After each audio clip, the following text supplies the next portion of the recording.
My name is Sherry. I am thrilled to be opening my own coffee shop. My husband Ken left his job at a restaurant to join me. After all, it was our dream to run a coffee shop together. We don't have kids yet, but this shop we've created through countless trials and errors, from financing to location and interior design, is our baby. So we are eagerly awaiting for our grand opening, our baby's debut. One day, while we were buzzing around with preparations, we had a visitor to our place, right above the shop. It was Ken's mom, my mother-in-law. She's a laid-back person, accepting of our venture. I admire her calm character and kindness so much. I hope to be such a mother-in-law when I have my own daughter-in-law. It's still a few days early for our grand opening celebration, but she arrived with an enormous load of luggage. Surprised, Ken and I asked what happened. Then she said, "I've been kicked out of Joe's house." Just as she said, she'd been kicked out of the apartment she shared with my brother-in-law and had nowhere else to stay. I knew this would be a busy time for you guys, but... She looked apologetic. Her nonchalant attitude only made it harder for me. But Ken and I, we were both furious, not at her, but at my brother-in-law. Ken immediately called him. "Joe, Mom showed up alone at our place, saying she's been kicked out. What's going on?" Joe, remorseful yet firm, told us, "We just can't live together. My wife and I are also swamped, starting a new business, and we don't have time to take care of Mom, who's becoming forgetful. Could you guys take care of her for a while? Once we're settled, we'll come to get her." Though it served his interests, we couldn't trust his words. Joe had reluctantly cared for our mother-in-law just because he was the older brother. Joe's wife wasn't very caring either. They must be having a blast after kicking her out. So I thought of a way to prevent our kind mother-in-law from feeling lonely or pitiful. "Okay, if that's what you say, Joe. Mother-in-law, you can live with us." There was no other choice. Their father had already passed away, and there were only 2 brothers, so there was no one else to take care for her. I feel a bit imposed upon, but my mother-in-law is family to me too. I can't just not take care of her, especially since she's so kind and I love her dearly. "If you're fine with it, then I want her to stay with us too." Ken also seems optimistic. Apparently, Ken was always a mama's boy, so it may actually be a good thing for him to have his mother close by. "Well, thanks, Ken, Sherry. I'll have to think about how I can repay you." My mother-in-law seems to understand the situation, or maybe she doesn't. She just responds casually. "How about I make dinner every day?" "Oh, but you two are running a restaurant, so there's no need for me to cook, right?" I think helping your family is a given. But if she wants to repay us, Ken and I thought about having her help at the store sometimes. "Mother-in-law, if you'd like, could you help out at the shop sometimes? Chatting with customers, making desserts, spending time like that might be enjoyable." "Well, if it helps you two, I'd like to do anything." Mother-in-law happily agreed. If she considers it as one of the household chores, she'll probably get used to cooking quickly. Anticipating that, Ken and I talked about having her help with mainly cooking. With the conversation going in that direction, we decided to show her with the store downstairs. After we went down the stairs and showed her around the ground floor cafe and introduced the opening menu, my usually slow-paced mother-in-law suddenly became clear and assertive. "Ken, Sherry, this shop won't be popular as it is. It's still not too late to prepare, so start now."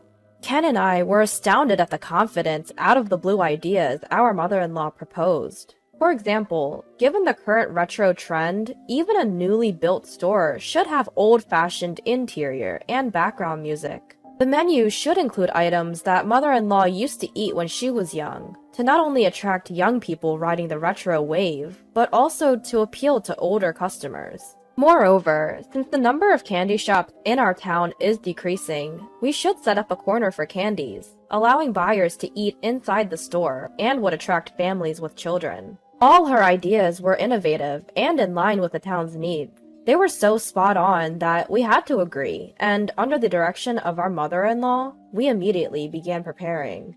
After our mother-in-law started living with us, our long-desired store opened a few days later, and a month has passed since then. If the store had no future, the number of customers would significantly decrease after a month, but we don't have that worry with our store. We get so many customers every day that there's a line. All this is thanks to our mother-in-law. Sherry, the sandwich for table 3 is ready. Please bring it over. Yes, coming right now. Though I'm busy, each day is fulfilling. It might have been a real blessing that my mother-in-law decided to barge into our lives at that time. But one day, an intruder would disrupt our busy yet enjoyable days. It was my brother-in-law and his wife. We live in the same town, you know. We've heard the rumors. Your business seems to be flourishing. And isn't it true that Mom is being called the beloved granny of the store? My brother-in-law, with a sarcastic look on his face, glanced around the cafe and said this. Actually, we're thinking of starting our own shop too. A boba milk tea shop, which has been all the rage since last year. For that, we would love to have Mom help us out. That's why we came to pick her up. Give Mom back. Huh? Joe, what are you saying all of a sudden? Well, it was agreed from the start that she would return once we settled down. Now it's time. Come on, give Mom back. You guys have had enough of your good fortune, haven't you? It's our turn now. As if they can just return my mother-in-law like she's some kind of lucky charm. They can say whatever they want, but the cafe that the 3 of us created is just starting to take off. The real test is still to come.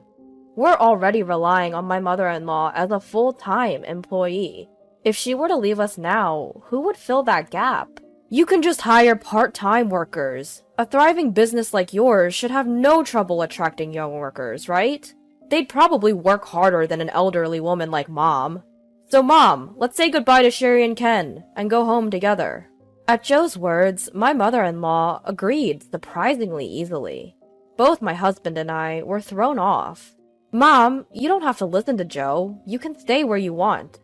Ken, I really think it's okay to go back to Joe's place. I'm sorry for interfering, Sherry, but it was fun working with you two. Come and visit us at home sometime. Without giving the impression like she was being taken away by force, my mother-in-law went back home with Joe and his wife. There was no time to feel wronged or bitter, but with the absence of my mother-in-law, who was like oil in our machinery, both the cafe and our home felt a bit emptier. That much was certain. Days where we forgot about time due to our busyness passed, and before we knew it, about half a year had passed. The cafe is still bustling as usual today. The advice from my mother-in-law, whom we haven't heard from since that day, has undoubtedly contributed to our success. I wonder if she's doing okay. I thought about calling her out of concern, but seeing Ken, who obviously felt abandoned by his mother, acting sulky, I couldn't bring myself to make contact. Welcome! The atmosphere at home isn't great, but the store opens today as always, and we have customers coming in. And on that day, it was not a customer who opened the door of the shop, but my mother-in-law, her usual serene expression on her face. Sherry, Ken, I've missed you. Mom, what brings you here all of a sudden? Mother-in-law, we were worried about you. You never reached out. Have you been okay? In response to our barrage of questions, my mother-in-law simply smiled and repeated what she had said once before. I was kicked out of Joe's house. They asked me to help at the shop, and I did. But it seems the business has been floundering. They told me I was a nuisance, so I left, and I was hoping to work with you guys again. It seemed that yet again my mother-in-law had been driven out for a reason you wouldn't think to do to your own mother. Ken and I began to plot our revenge on Joe, but it turned out there was no need. Joe showed up on his own, looking utterly worn out. Mom, why do you keep disappearing without a word? Both me and her are struggling without you. Joe's wife, also known as Her, wasn't present today. It seems she was overseeing the shop. Joe, don't make it sound like it's my fault. You guys said you wanted to cut labor costs, so I, being your family, decided to leave first. I then understood what she meant by being kicked out. If they wanted to cut labor costs, they'd first dismiss the ones who could easily be let go. Or my mother-in-law, who was at an age where she technically didn't need to work. That was not about you, Mom, but the part-timers, the students. We never said a word about you. Moreover, I don't want to be in your shop anymore. I don't want to jump into a sinking ship. If they asked me to finance a failing shop using my savings and pension, it'd be unbearable. Don't be like that. Come back to the shop and give us advice like you did to Ken. Didn't you say that even an old woman like you could give advice on managing the shop, and that Ken and his team were very kind? We also want advice from you. It's not a big deal. No way. I helped Ken and his team because they wanted to create a coffee shop like the one I worked at when I was young. A place where the local people can relax. You're only interested in your own profits and short-term gains. That's not true. I also opened a store to sell trending desserts for the revitalization of our community. Is that really so? Young people's trends change so quickly. You're not capable of adapting to such volatile changes because you're a business novice. Besides, even if it's trendy, young people are very observant of adults, and they'll naturally migrate to a better shop. Your shop might be novel and shiny, but the staff training isn't up to the mark. And customers don't seem comfortable there either. Just because you have experience working in a finance department and are good with numbers, it doesn't mean you can run a business well.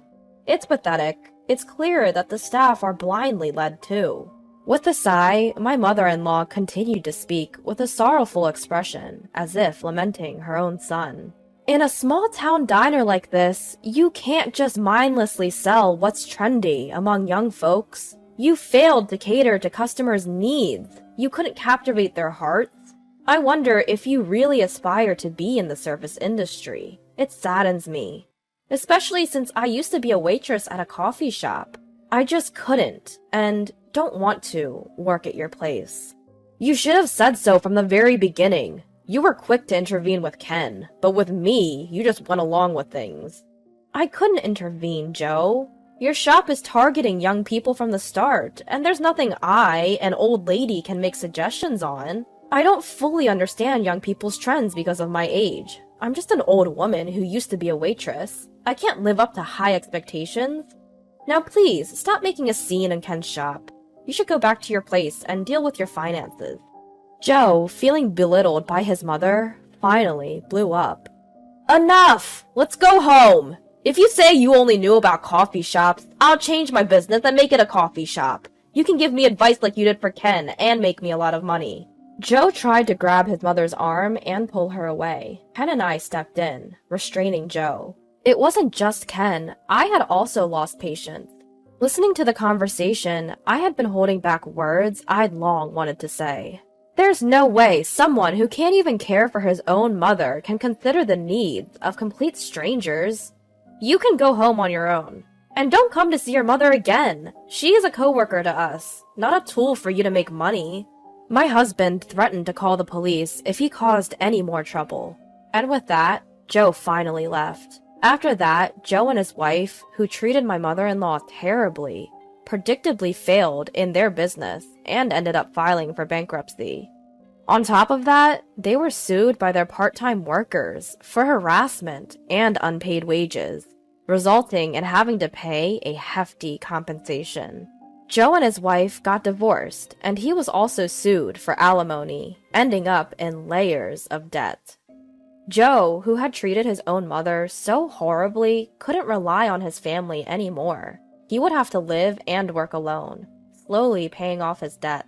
We heard about Joe's situation through a relative, but my mother-in-law didn't seem to care, showing no intention of throwing him a lifeline. I don't have time to worry about him. I'm going to be a grandma. I'm looking forward to taking care of my grandchild.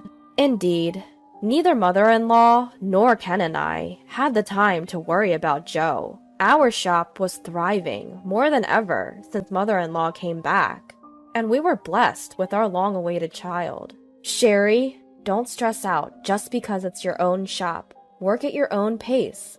All of us, and our regular customers too, are most excited to see your child's face. Thank you, mother-in-law.